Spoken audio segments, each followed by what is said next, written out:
Now let's take a look at the NavMesh modifier volume.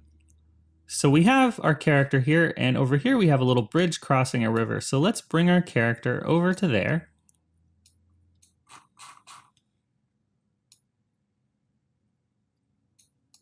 And let's create a new NavMesh modifier volume.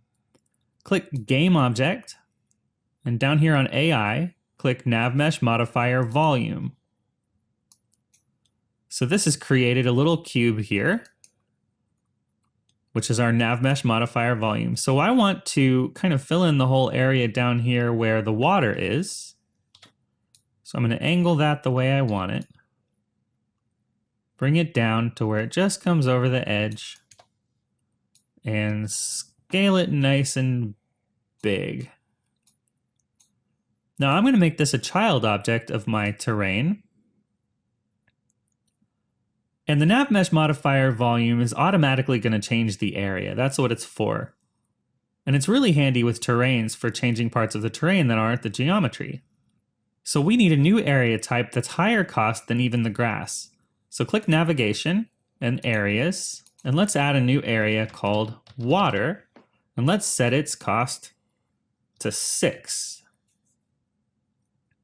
So now in the inspector, with NavMesh modifier volume still selected, we want to change the area type to water.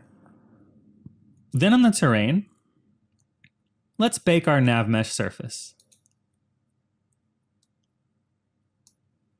Alright, so now we have a terrain with a NavMesh surface, a road with a NavMesh modifier that makes things walkable, and a NavMesh modifier volume which defines this underwater area, which is notoriously more difficult to cross than just grass is.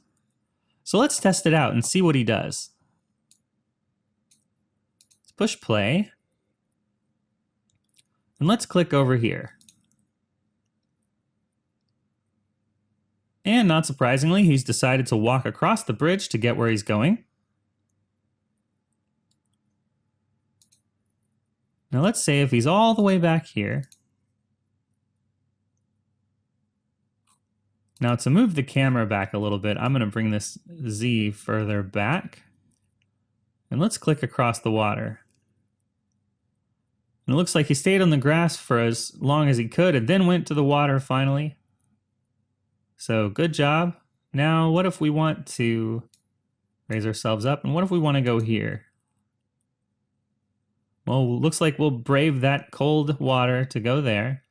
Let's say if I click over here now, then it's easier to just go across the bridge. So with the NavMesh modifier and the NavMesh modifier volume, we can turn these NavMesh surfaces that we create into fully fledged NavMeshes with all the same features.